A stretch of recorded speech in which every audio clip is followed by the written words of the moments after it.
Welcome, everyone, to Healing Wednesdays and the Circle of 12. I am Lee Carroll. And I'm Monica Morani. Well, here we are yet again. Every Wednesday evening of the year, we come together with special guests, questions and answers, discussions, meditations, and channeling. This is our once-a-month free program, so YouTube subscribers, welcome. Also, welcome to all of you who are joining us for the first time from anywhere on that planet, and our diagnostics show that there are many of you. A special welcome to the members of our Healing Circle of 12 program. We love you guys so much. Thank you for being part of our beautiful community. And for those of you who are the Circle of 12 members, you get one of these programs every single week of the year.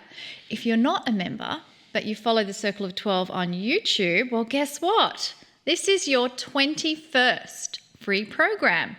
If you are a member, however, this is your program number 81. I can't believe how that has happened. All of our members that receive the Healing Wednesday program that we have ever done, they have a library that is building all the time. In addition, our members get many other extras, including a full index of every program. And, of course, the YouTube library is also building. This library never expires, folks, and you can watch these programs as long as you wish.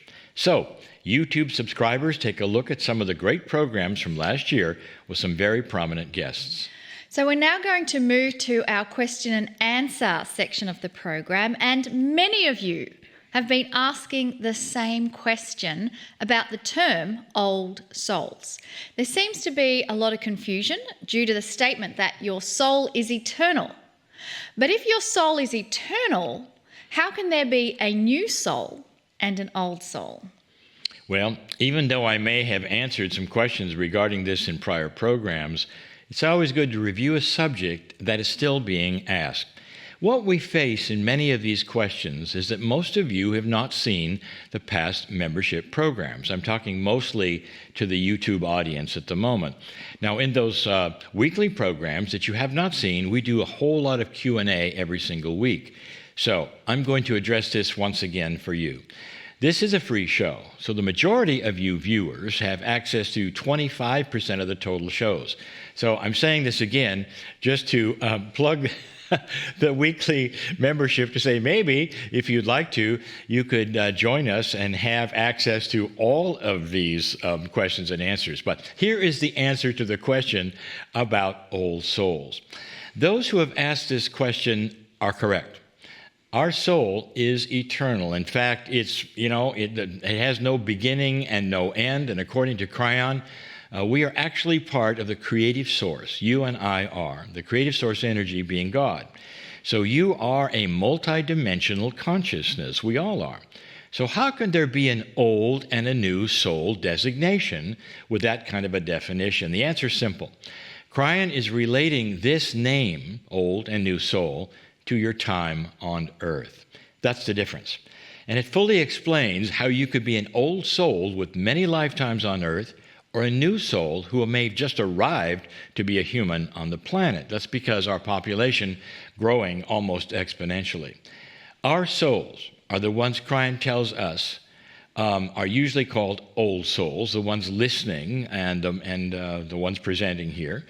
And that definition of old soul is basically for those who have been on the programs here that we present, of course, to you, and the ones who are listening. In many cases, it takes many, many lifetimes on the planet to figure everything out, to the extent that there is now interest in a self-discovery in esoteric things. That's what Kryon has taught. It's almost like a school of consciousness where we start, and then lifetime after lifetime, we become wiser, there's more experience. So, old soul, thank you for listening today as we present to you as old souls. And since this is a free show on YouTube, I just have to say this. There are always those who are watching the crazy channeling guy for fun. That's me. And so for them, this is a fall-down, funny, ridiculous show.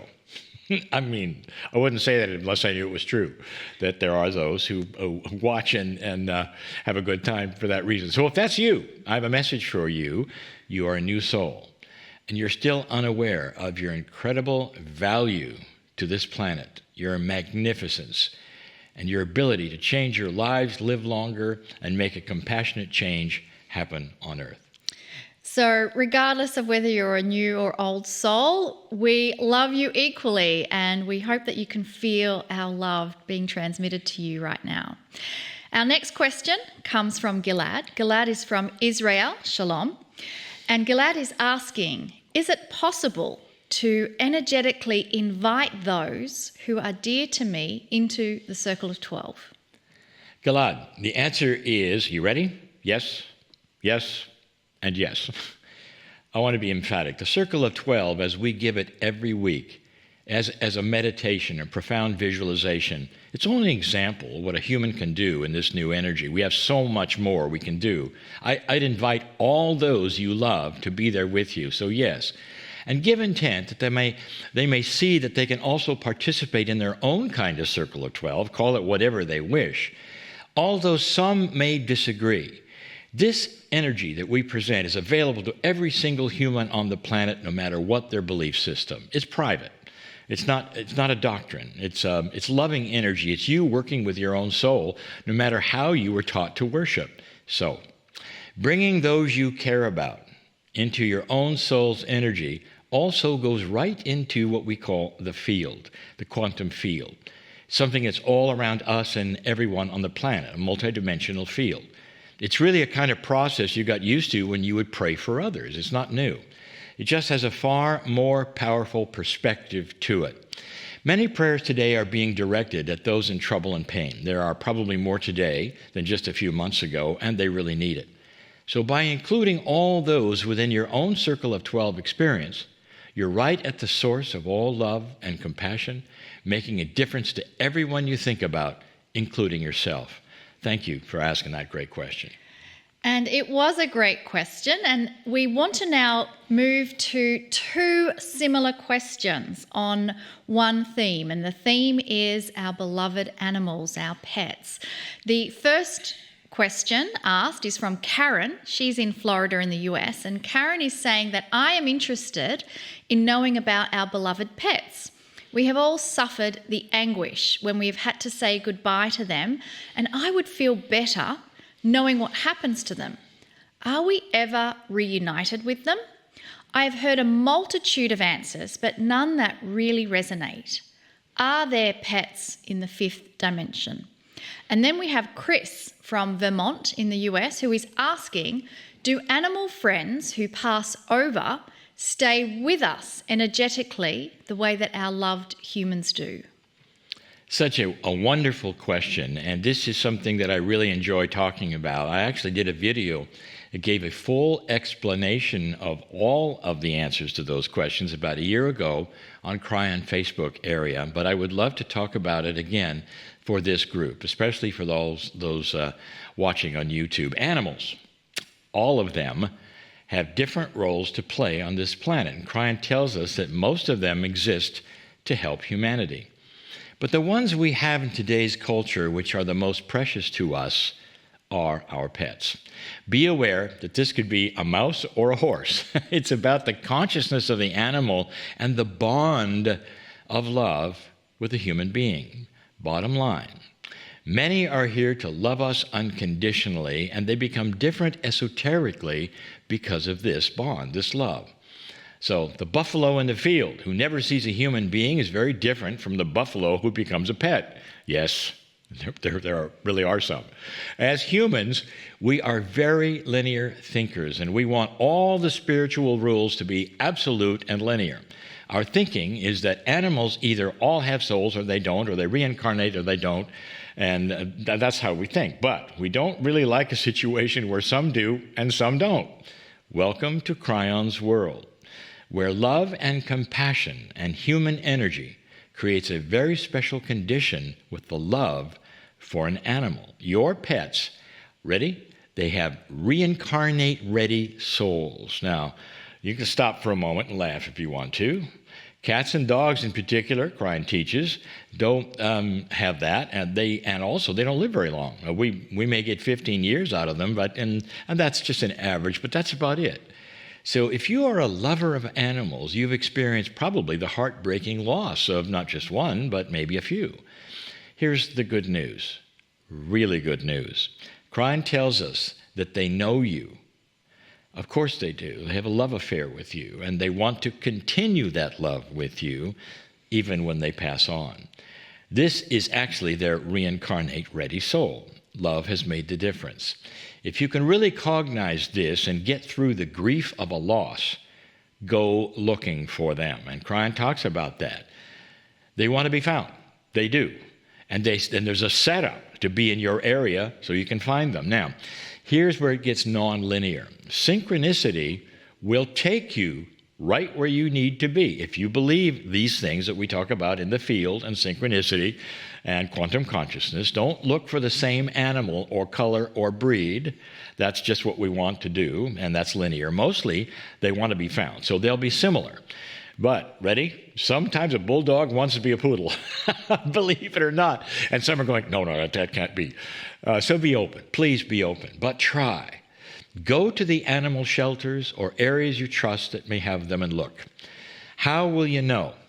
Ready? Look into their eyes and they will know you. Wow, we've had so many talk about this. This has been situation after situation. Folks, it happened to me, and it was spectacular. I was so sad after my little Minnie died, and I found my dog again, and it had the same strange habits, really, not just dog habits, but strange habits that my previous precious Minnie had, and even more. I knew it was the same one. I knew it. And the love affair continued. I hope this helps with some of you who really needed to hear this today. Thank you, Lee. And I think part of what I also want to share is that we've had so many examples from people writing emails into us about their stories of how they have found their beloved animal that passed over, and then they found them again. And really, the energy of your love, whether it's for an animal or for friends and family, that energy never dissipates. It's always existing. It's always there. It's an energy that gets created and it's never destroyed. And so trust that energy of the love you have for the animals, they want to come back and be with you, and just trust the process that when it's appropriate, when it's time for you to reconnect and find that, it will happen. So now we're going to move into a meditation before a channeled message from Kryon, and I'm inspired by those of you who have been asking about your beloved pets, and I'm inspired by those who are asking about the term old soul. So we now know that an old soul is someone who has had a life expression on the earth many times. We incarnate and experience life and then come again and again and again. An old soul is referring to planet Earth. Of course, your soul is eternal.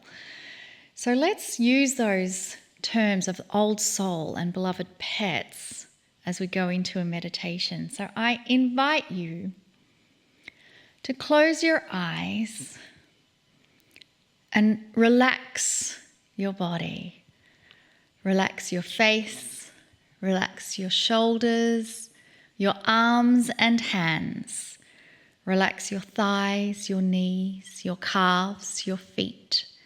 And feel any tension within your body just dissolve and melt away. And in this moment of relaxation, contemplate how many times you may have been on this planet. And indeed, if you are tuning in and listening to this, you have had several lifetimes on our beautiful planet Earth. And I invite you to think about how many animals you may have had as pets during each and every lifetime that you have shared on this beautiful planet Earth. And that energy of the love affair you have for each animal you've experienced, it is still there in the unified field from which we came from and go back to. And so at all these things. Yeah. And so I'm going to do it again. And I want you to know, anyone at any time may connect to Kryon directly or the Kryon entourage, which is described as the angels or the guides that come with Kryon. In addition, anyone can channel Kryon who feels that they wish to. You got that part? God is not proprietary, and I would say none of this loving energy of Kryon or anything that we show you or the compassion is proprietary. It's for everybody. However, your question shows how linear we've all been programmed. You're not alone. This is asked quite a bit. Nothing around us is really open as much as I'm telling you about it. In fact, we grow up with this linearity of a religion. One religion is not open to another, and you know that. There are boxes, it seems, to climb in and out of to accomplish spiritual things. I think you know what I'm talking about. So I've spent a lot of energy in these last 30 years trying my best to let everybody know that it's all available, and nobody has to ask me. You don't have to leave if it's okay to channel Kryon. I'm simply the first one, that's all. But there is an idea that somehow I own Kryon. I don't. I only own my own business logo using Kryon, but the sacred loving energy of Kryon is just for everybody. Now, many years ago, I had 2 channeling conferences in Germany where I actually invited all the other Kryon channels to my stage. And I've shown this before. I'm going to do it again. At that time, there were several others around the world. They came, and we had a wonderful time. Here's a photo of me with 5 other Kryon channels in 2008.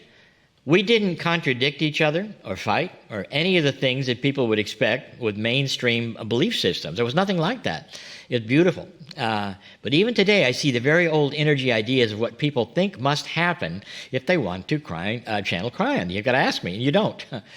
And 2016 is a good example. There was a young woman in New Zealand who was channeling Kryon. Nothing wrong with that. I encourage it. But she felt that in order to do it, she had to eliminate my work first. Do you see the linearity of this? So she started a YouTube channel with the words, and here it was, and it's no longer there, but she said, "Be aware, Lee is no longer channeling Kryon." Now, she subsequently has changed that message. I took a look. It's no longer on her site, probably because it probably was a bit harsh for a loving channel to do. But her entire work was based upon tearing me down to build her up. How linear is that? And so if you're listening, Suzanne, I would tell you, if you had not done that, and you didn't have to, I would have actually endorsed your work. See how this works? It's really open. It's open to everybody. So the answer, again, is Kryon is love. Love is not proprietary. Feel and enjoy that wonderful energy of Kryon personally. Kryon, you can channel Kryon if you want to. Any of these things are open to you. So that's what I have to say about that. And I also want to remind everyone that we actually had a guest on our program by the name of Pankaj Gupta, and he also channels Kryon. But here's where it gets good. It's in a very different way to what Lee's doing. And so, Lee, I think that's also part of the answer is that we are so unique that the way that Spirit communicates to us and channels through us is unique. None of those other channels that we had on stage with us sounded like me. No. But it was their, their personality within the loving messages. And the messages were very similar. Absolutely. Oh, yeah. And I think what you experience with Lee is that he's been doing this for over 30 years. And so that's why I love those channels through Lee, because he's mastered that skill of stepping aside and letting Spirit come through. And so I encourage all of you to use your own unique ways of connecting with Kryon and letting that energy come through you in a purity that works for you, because we can all do it. Beautiful. So let's go to the next question. This is Barbara from Mexico City, and she is asking, to what extent do unreleased past life experiences, no matter what they are, keep one from going forward or ascending? A good question. It Very is good question. very insightful because she wants to ascend. And so is there anything there in our past life that we don't even know about that stops us from doing that? The answer is a lot, actually, and our guests on these programs talk about it. Barbara, this is really a loaded question. And that means, by the way, that's an expression that means it's profound and has complex answers, and probably it's not easy to answer it because none of that is a simple answer. But here's what I'm going to tell you. To answer it directly, yes, unrelated emotional trauma, which lays in your subconscious from any lifetime, including this one, keeps us from achieving the mastery we want. That is the direct answer. The really difficult thing is that it's almost programmed into us, and it's not always easy to reframe it or to even recognize it. The complex part of it is that it presents itself in many ways, both profound and subtle. And it's like peeling an onion. We have to slowly expose it layer by layer. The things that I exposed earlier in my spiritual life are not the ones that I'm working on now. So it just seems like it gets deeper and deeper, and you're able to release more and more things. This whole idea of unresolved issues creating current life issues, not always something that people agree is real. But if you are one who is on board with this concept, as many of the healing guests on this show, honest, then here's my advice. We all start, and should start, and can start by affirming that we want to change it. You got that part? So it's about intent to change it. This is always the beginning step, and it shows what Kryon calls conscious intent. Here's a good thing, perhaps, and we use this. Dear Spirit, I want to change my life and drop all the things that are keeping me from your love. Please show me what to do. That is the kind of intent. So we're not saying what it is we want. We're saying, show me what it is. That's a good start. Do you know how powerful that statement is? You've just given intent to find any of the programs in you and rewrite them. And that's what we do. We reframe them and rewrite them and help the subconscious to change. Barbara and others, this is why we present so many different healers and processes and spiritual ideas on this show. Many have had a wonderful aha that comes with discovering something that we presented here on this program, both live and in the replays. If you look, Spirit will give you the answer. And we found that over and over. I've experienced this so many times myself. It's why we offer some of our best and most powerful guests for free each month, so that everyone has a chance to see some of the most profound things that we can give you and offer on the entire planet. So much of what we are working with that holds us back is the past. We're told all of it is rewritable, all of it. Gosh, I love that phrase. All of it is rewritable, all of it. And I think for me over the years, one of the most profound things that has helped me to rewrite things is accepting the love of God. It really begins with how much love can you absorb for yourself, to love yourself. And so many things just dissolve away when you can just be in that frequency, that worthiness of receiving love. So we're going to do one last question before the meditation and channel, and this one comes from Sema. Sema is in Arizona in the US, and Sema is saying, friends of mine talk about pure evil and Satan. What is the belief, if there is one, regarding the dark energy? Is there such a thing as Satan, or is it free will? I know this is a question that you've mentioned before, but I think postured in this way, it's a good time to discuss it, especially that many are seeing things in the world that look like Satan or dark energy. And it doesn't hurt or help if you want to say that this is given to us also. So many books and stories and movies and whatever. I'll talk about Selma. I want to talk to you. The answer I'm going to give it now, I hope that people see this and rewind it and replay it and all, because it's really important. I'm going to divide the answer into two parts, since there are really multiple questions here. But they're about the same thing. I'll never forget that chilling answer that I got when I asked this very set of questions to Kryon when I first started. Now, the reason I asked, the reason you asked, it's the same, because we saw all that is going on around us, and it's the same, I would say, for me as for you. We all were told about Satan and entities who would take our soul if we weren't good, and that's basically it. In other words, they would be the ones, the satanic evil ones would be the ones who are responsible for our punishment. So God just washes his hands and gives us over to them if we're bad. At least that's what happened. That's the doctrine of my church. I wanted to know. I wanted to know if that's really true, since it was the core of everything I was taught spiritually. Satan or God, take your pick. So I started asking Kryon, is there such a thing as pure evil? I was going to ask about Satan later and kind of work up to it, but I didn't have to because it all came in one answer. Kryon started by saying, this was from Kryon, every human soul on this planet has the ability to make a dark, light choice. Most of humanity chooses a combination of both, balancing between the belief in a loving God and fearing the darkness that they also see is there. Then Kryon goes on by saying, but some of them choose to have no light at all. And this free choice creates darkness upon darkness upon darkness in their lives. They continue to remove love and light by choice to the extent that they become pure evil. Yeah, it exists. It exists in us. And then Kryon continues to say, Satan does not exist as a fallen being. There is no such thing. Did you get that? Instead, Satan exists within the black hearts of those who embrace the dark of their own duality with their own choice. And in an old world of darkness, there are many of them even still today. It is the darkness in humanity that you fear the most. You really don't need a Satan at all. Want me to repeat that one? You really don't need a Satan. There's plenty of evil in those who choose to embrace the darkness and reject the light. That's from Kryon.